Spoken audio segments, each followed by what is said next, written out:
Hello, welcome or welcome back to the channel. In this tutorial I used just Brazilian wool to achieve this hairstyle. I used it like a thread to do the African threading method, right?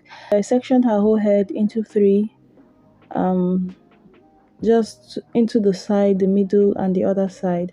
I wanted each of these three sections to have like crisscross design on it. So I am done with the very first side. I am going to demonstrate how I made the hair on the rest of the hair. First of all, since I want it to be crisscrossed over each other, I shared it into two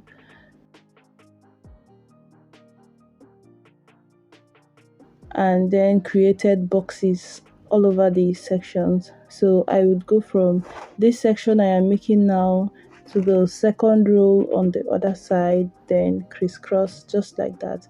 I'm going to let you watch because it explains everything. All I did was make the section, use a rubber band to secure it, twist her natural hair.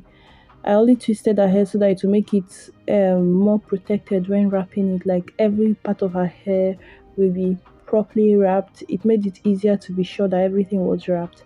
So yeah, that's all. That's all.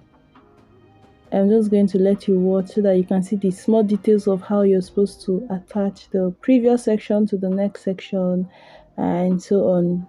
Please, if you do not skip the ads, then I'll be able to make some money from this video. And guys, I need them. Oh, please, I beg, I need them. More than no verse, help me, I need them.